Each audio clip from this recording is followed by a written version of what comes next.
हम बात करेंगे बांग्लादेश एंड इंडिया के बीच बढ़ती हुई टेंशन की। जैसे कि इंडिया ने वेस्ट बंगाल की तरफ से फेंसिंग का काम शुरू कर दिया है, तो बांग्लादेश के इंटीरियर मिनिस्टर ने बोला है कि आप फेंसिंग बांग्लादेश की परमिशन के बगैर नहीं कर सकते, ये यूनिलैटरल डिसीजन नहीं चलेगा। और साथ साथ ये भी कहा कि आपने जो भी डेवलपमेंट का काम करवाना है उसके साथ आपको बांग्लादेश का कंसेंट मिलना बहुत ज़्यादा ज़रूरी है।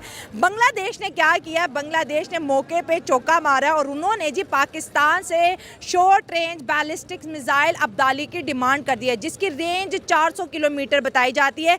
बांग्लादेश की गवर्नमेंट यानी यूनिट सरकार का ये कहना है कि अगर इंडिया अटैक करता है तो हमारे पास भी हथियार होने चाहिए ईस्टर्न साइड को कैप्चर करने के लिए। नॉर्थ ईस्ट की बात कर रही हूँ मैं। तो दोस्तों ये बड़ी सनसनीखेज खबरें हैं, एक तरफ इंडिया अग्रेसिव है तो दूसरी तरफ बांग्लादेश और सैंडविच है जी। बांग्लादेश में प्रदर्शन की आग अभी थमी नहीं है। एक नया बवाल बांग्लादेश में शुरू होने वाला है, जो इस बार मोहम्मद यूनिस सरकार के लिए मुसीबत लाने वाली है। शेख हसीना के समर्थकों ने अब सड़क पर उतरकर प्रदर्शन करने का ऐलान कर दिया है। ऐलान बांग्लादेश की प्रधानमंत्री शेख हसीना के समर्थन में और यूनिस सरकार के खिलाफ। बांग्लादेश में अवामी लीग सरकार के सत्ता से बेदखल होने के 6 महीने बाद ही देश की सबसे पुरानी राजनीतिक पार्टी ने अब आंदोलन का ऐलान कर दिया है। अवामी लीग ने मौजूदा यूनिस सरकार को अवैध और असंवैधानिक करार देते हुए मोहम्मद यूनुस के इस्तीफे की मांग के साथ अगले महीने से एक बड़े जन आंदोलन की घोषणा कर दी है। अवामी लीग ने बयान जारी करते हुए बताया कि यूनुस के गैर निर्वाचित शासन के केवल 6 महीनों में ही बांग्लादेश पूरी तरह अराजकता में डूब चुका है। ये मुल्क अब एक विफल राज्य बनने की कगार पर खड़ा है, जहां मानव अधिकारों, समानता और सार्वजनिक सुरक्षा का कोई सम्मान नहीं रह गया है। पार्टी ने अपने जमीनी कार्यकर्ताओं से यूनुस सरकार के कुशासन और धार्मिक और जातीय अल्पसंख्यकों पर हमलों और धार्मिक भेदभाव को सरकार की ओर से दिए जा रहे संरक्षण के खिलाफ विरोध प्रदर्शन करने का आह्वान किया है। बस वो जज्बे से ना, वो कहते हैं तकरीरों से मुल्क नहीं बनते हैं, मुल्क को बनाना पड़ता है। जो जापान को अपनी गाड़ियां दे रहा है, तो सोचें वो कहाँ पे होगा। और दूसरा उनको देखे, वो अपने इकोनॉमी पावर देखे उनकी, हालांकि जितनी उनकी मतलब पीपल है, उनके जितने लोग आबादी है, अगर इतनी हमारी हो, मैं कसम से कहता हूँ हर दूसरा इधर मांगने पे आ जाएगा। फरवरी में चैंपियंस ट्रॉफी आ रही है, आप देखिए इन्होंने क्या कर लिया। ऐसे ही है, इंडिया तो आ ही नहीं आ रहा। और फिर इन्होंने कॉन्ट्रैक्ट कर लिया कि हम उधर नहीं जा रहे। 2016 में भी ये कॉन्ट्रैक्ट हुआ था। तो दोस्तों, जैसा कि अपने हाईलाइट में देखा, बांग्लादेश में हिंसक छात्र आंदोलन के बाद शेख हसीना को प्रधानमंत्री पद छोड़ भागने के लिए बाध्य होने पड़ा था। उसके बाद बांग्लादेश में मोहम्मद यूनुस के नेतृत्व में अंतरिम सरकार चला रही थी। यूनुस सरकार के दौरान शेख हसीना सहित उनकी पार्टियों में लीग के नेताओं के खिलाफ लगातार मामले दर्ज किए जा रहे हैं। हाल ही में अंतरिम सरकार के सलाहकार ने कहा कि आवामी लीग को चुनाव लड़ने की इजाजत नहीं दी जाएगी। इस बीच भारत रहते शेख हसीना के वर्चुअल माध्यम से लगातार समर्थकों से संबंधित कर रहे थे। दोस्तों चलिए देखते हैं कि पाक मीडिया इस पर क्या रिएक्शन देता है, उनका क्या कहना है इस वीडियो के बारे में। मूवमेंट जो है पाकिस्तान और इंडिया का जो है, अभी तक तो क्लासेस चल रहे हैं और हुकूमत के बदलने के साथ साथ जो है मुश्किलात बढ़ रही हैं। हमें नज़र नहीं आ रहा कि पाकिस्तान और इंडिया के जो है ना एक पेज पर ये आए, उनका पैचअप हो। इसके लिए आर्मी चीफ को जो है अच्छा कलीदी किरदार अदा करना चाहिए। हमारे दोस्त ममालिक जो हैं वो चाइना, रूस, अमेरिका, इसमें एक अच्छा जो है यूएई अच्छा रोल अदा कर सकते हैं। और इससे जो है ना हो सकता है कि हमारे जो मामला हैं वो हल होने चाहिए। हमें इंडिया से पैचअप क्यों करना चाहिए, वॉर क्यों नहीं करनी चाहिए? अब वॉर इसलिए नहीं करना चाहिए, वो अब मसला ये है कि इंडिया पाकिस्तान से वॉर करना ही नहीं चाहता। इंडिया नहीं करना चाहता। क्यों इंडिया क्यों नहीं करना चाहता? क्या उसके पास जो उनके लास्ट टाइम के जो प्राइम मिनिस्टर का जो रोल था, उन्होंने बकायदा जो अपने एक स्पीच में कहा है कि हमने जो है अपनी जो उनकी डेवलपमेंट है, डेवलपिंग स्टेट उन्होंने बनना है, उन्हें अपनी जो उनकी मुआशी जो पॉलिसियाँ हैं उनको स्ट्रॉन्ग करना है उन्होंने। और अगर हम जंग की तरफ बढ़ते हैं तो हमारे जो तमाम वसाइल हैं वो जंग पे लग जाएंगे और फिर हमारी जो सोशलिज्म है, उनकी सोसाइटी है वो वीक हो जाएगी। जाहिर है जंग पे बहुत ज्यादा पैसा खर्च होता है डेफिनेटली। सर, ये बांग्लादेश और इंडिया के बीच क्या चल रहा है? बांग्लादेश इंडिया से एग्रेसिवली बात कर रहा है और इंडिया कह रहा है कि चलो भाई आप ठीक हो जाएगा, आप ठीक हो जाएगा, आप ठीक हो जाएगा। इंडिया से वैसे स्टेटमेंट नहीं आ रही जिस तरह से बांग्लादेश से आ रही है। मुजीबुर रहमान के जाने के बाद जो है ना, मुजीबुर रहमान पाकिस्तान से जब अलग हुआ 1971 के राउंड बोर्ड जो था, उसके बाद जो है बांग्लादेश ने उस वक्त में लग रहा था कि हमने अच्छा फैसला किया है। और उनका जो मुजीबुर रहमान सब जो इसके अंदर जो किरदार था वो आरएसएस इंडिया का था। अच्छा। लेकिन अब जो चीज़ चल रही है वो ये है कि पाकिस्तान, उनके मुजीबुर रहमान, उनकी जो बेटी है, उनकी हुकूमत जाने के बाद बांग्लादेश का पैचअप हो गया पाकिस्तान के साथ। बिल्कुल हो गया। और ये चीज़ जो है हमारे दुश्मन मुल्क इंडिया को खटक रही है। परेशानी भी है भाई कि अच्छा खासा बॉर्डर पे अमन था, अब पाकिस्तानी ISI बॉर्डर पे आ गई है। बिल्कुल। तो वो ऐसे है कि वो पाकिस्तान के साथ तजारत करना चाहते हैं, वो थोड़ा सा आगे आ जाए सर। पाकिस्तान के साथ ट्रेड करना चाहते हैं और इंडिया को ये खटक रही है। अब सीन ये बन गया है कि फॉरवर्ड ब्लॉक बन गया है, बांग्लादेश का पाकिस्तान के साथ, इंडिया अकेला रह गया है और इंडिया अफगानिस्तान को साथ मिलाकर जो है ना पाकिस्तान को भी करने की कोशिश करेगा। अच्छा, मतलब इंडिया भी पीछे हटेगा नहीं। बांग्लादेश पाकिस्तान से जो है बैलिस्टिक्स मिसाइल मांग रहा है, अब क्या करेगा इंडिया? ये बड़ा मुश्किल टफ सवाल आपने किया है। जब ब्लास्टिंग मिसाइल पाकिस्तान अगर उन्हें दे देता है, लेकिन नहीं देने देंगे, पाबंदियां लग जाएंगी। हमारे जो सुपर पावर है, दो सुपर पावर है ना, एक अपना अमेरिका कहता है मैं सुपर पावर हूँ, चाइना कहता है मैं सुपर पावर हूँ। चाइना का ब्लॉक है रूस के साथ और अमेरिका जो है वो इंडिया का सपोर्ट करेगा। तो अगर पाकिस्तान देता है, पाकिस्तान पर जो है एटमी उन्होंने जो पाबंदियां लगा देनी है, जब पाकिस्तान में पाबंदियां लग जाएंगी, पाकिस्तान जारी बात है फिर ऊपर उभर नहीं सकेगा और पाकिस्तान पिस जाएगा। इस रीजन में इंडिया इतना स्ट्रॉन्ग क्यों है? क्योंकि इंडिया के जो है ना वो उन्होंने अपनी डेवलपिंग पे तवज्जो दी है। उन्होंने अपनी डेवलपिंग के साथ उन्होंने वेपन पे तवज्जो दी है। उन्होंने अपने एटमी हथियार, पाकिस्तान भी एटमी ताकत तो है, लेकिन इंडिया का जो सुपर रीजन है पाकिस्तान से लग रहा है कि स्ट्रॉन्ग है। लेकिन दुनिया कह रही है कि बांग्लादेश पाकिस्तान के साथ जितना करीब आएगा, टेंशन इंडिया में बढ़ चुकी है या बढ़ने वाली है या बढ़ेगी। उनकी खबरों के जीवन में ये चल रहा है पाकिस्तान और बांग्लादेश।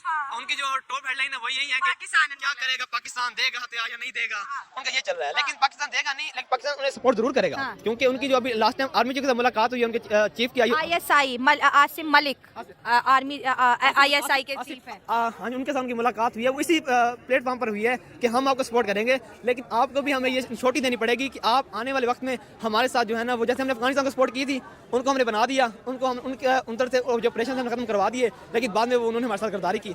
अब इन्होंने यही उनसे छोटी मांगी है, अगर हम आपको सपोर्ट करें, आपको वेपन भी दें, एटमी हथियार भी दें, आपको आपकी मैशत को स्ट्रॉन्ग करने के लिए, हेल्थ पॉलिसीज के लिए, तलीम के लिए हम आपको बजट भी दें, कुछ करें, लेकिन फिर ये ना हो कि आप जब एक स्टेज पर आ जाएं और पाकिस्तान को छोड़ दें और फिर आप इंडिया के साथ मिल जाएं। ये सीन मतलब हमें भी डर है कि कहीं बांग्लादेश दोबारा इंडिया के साथ न मिल जाए। सेम लाइक जैसे इंडिया कहता है कि हमने बांग्लादेशियों को सपोर्ट किया और आज ये पाकिस्तान के साथ बैठ के गपशप भी लगा रहे हैं और इंडिया के बॉर्डर पे टेंशन। पाकिस्तान ने लास्ट 50 इयर्स में जो है किसी भी मुस्लिम कंट्री की डायरेक्ट सपोर्ट नहीं की है। ठीक हो गया।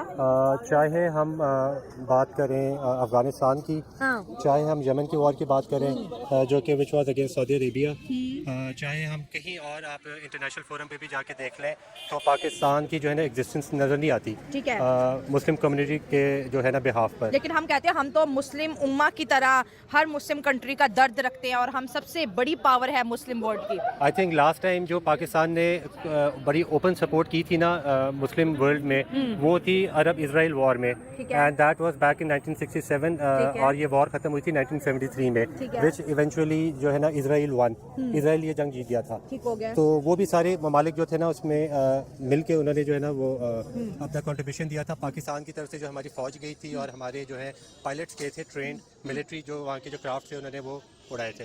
उसके बाद मुझे नहीं याद पड़ता कि पाकिस्तान ने ओपनली किसी मुस्लिम कंट्री की सपोर्ट की हो। तो आई पर्सनली फील कि अगर बांग्लादेश को हमारी ज़रूरत है तो इसमें कोई बुराई नहीं है। तो इससे ये होगा कि हमारे इस रीजन में, इस खत्ते के अंदर जो है वो इन वन वे और दी अदर शायद अमन इस तरह आ जाए कि इंडिया की जो इमर्जिंग पावर बन रही है एज ए सुपर पावर जो इमर्ज हो रहा है वो कहीं ना कहीं बैलेंस हो जाएगा। बैलेंस हो जाएगा अगर इस तरफ से भी पावर आ जाती है। सर एक और बड़ी खबर है कि इन तमाम हालात को देखते, क्योंकि बांग्लादेश को कहीं ना कहीं इस चीज़ का खतरा है कि इंडिया अटैक करेगा, उस अटैक को काउंटर करने के लिए बांग्लादेश ने पाकिस्तान से शॉर्ट रेंज बैलिस्टिक्स मिसाइल को जी डिमांड किया है। और खुशखबरी की बात यह है कि एक्सपर्ट्स ये बताते हैं कि अब्दाली पाकिस्तान बांग्लादेश को बेच सकता है, क्योंकि एक तो वो रीजनल इन्फ्लुएंस बढ़ाना चाहता है पाकिस्तान, एंड सेकेंडली ये कि अगर पाकिस्तान ये मिसाइल बेच देता है तो हमारा डिफेंस बैलेंस खराब नहीं होगा। तो बांग्लादेश अब पाकिस्तान के मेड इन पाकिस्तान जो है मिसाइल खरीदा। और अगर मैं अपनी ऑडियंस को बताने चलूँ तो ये बैलिस्टिक मिसाइल जो है पाकिस्तान में स्पार्को ने बनाया, जैसे इंडिया की स्पेस एजेंसी है इसरो, हमारी स्पेस एजेंसी है स्पार्को। तो बांग्लादेश सर एक तो इकोनॉमी उनकी डाउनफॉल कर रही है, लेकिन दूसरी जानिब खतरनाक किस्म के हथियार खरीदने की डिमांड कर रहे हैं। अगर आप देखें ना थोड़ा सा, अगर आप तारीख में पीछे की तरफ जाएं तो हमें ये पढ़ने को मिलता है कि जुल्फ़िकार अली भुट्टो के एरा के बाद जो है ना पाकिस्तान में इकोनॉमिक डेवलपमेंट नहीं हुई है। जो भी हमारा बजट जितना भी असाइंड हुआ है इसके बाद आने वाली हुकूमतों ने किया है वो डिफेंस बजट को किया है। सही है। तो अगर आप पिछले 50 साल देख लें तो हमने जो सारा हमारा फोकस था that was on the defence. तो अगर हमारी प्लस पॉइंट है हमारी इकोनॉमी का, जिससे हमें कहीं ना कहीं जो है सस्टेनेबिलिटी मिल सकती है इन द फ्यूचर, तो मेरा ख्याल से इसमें कोई हर्ज नहीं है, प्रोवाइडेड कि ये हमारी थर्ड वर्ल्ड वॉर को प्रोवोक ना करे। हमारी थर्ड वर्ल्ड वॉर नहीं होनी चाहिए।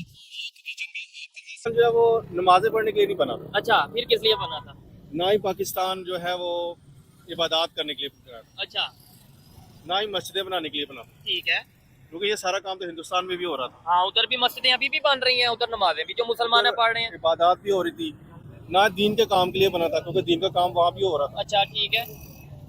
क्योंकि आप अहमद रजा खान बरेलवी रहमतुल्लाह को देख जी, लें, मियां मोहम्मद चिश्ती ने जब कदम रखा 90 लाख को कलमा बढ़ाया, अच्छा दीन तो वहाँ काम तो वहीं पे हो रहा था। नहीं तो फिर पाकिस्तान बनने का मकसद ये था कि दीन मुस्तफ़ा सल्लल्लाहु अलैहि वसल्लम को तख्त पर लाना, तो वो आया। असम्बलियों में हो, अच्छा निज़ाम मुस्तफ़ा हो, अच्छा अदालतों में हो, ठीक है।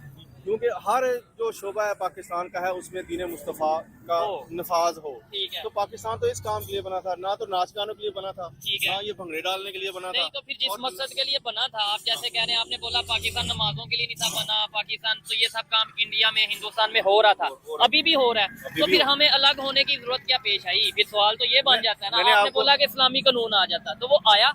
वो मैं वही तो बता रहा हूँ ना, वो तो इसलिए बना था लेकिन वो नहीं आया। उसकी वजह ये है कि जो ब्रिटिश गवर्नमेंट थी वो जब पाकिस्तान में आई तो उसने मुसलमानों को कोशिश की कि किसी को हिंदू बना दे, किसी को सिख बना दे, किसी को ईसाई बना दे, अच्छा यानी कि कोशिश की कि कुछ ना कुछ बना दे इनको, मुसलमान ना रहने दिया। अच्छा लेकिन वो नाकाम रहा तो उसने जाते हुए कहा कि मैंने बड़ी कोशिश की इनको जो है ना कि इनके मजहब तब्दील करने की, ठीक है। लेकिन मैं नाकाम रहा। लेकिन मैं अब बरसगीर पाको हिंद में ऐसा सिस्टम दे के जा रहा हूँ, स्कूलों, कॉलेजों, यूनिवर्सिटियों, अदालतों में, थानों में, कचहरियों में, सारे कि अदालतों ये में। हाँ सब दारों में ऐसा सिस्टम दे के जा रहा हूँ ठीक है। कि ये मुसलमान नहीं तो कुछ भी नहीं रहेंगे, अच्छा ये किसी काम के ही नहीं रहेंगे। ठीक है। तो और आप देख लें सिस्टम को।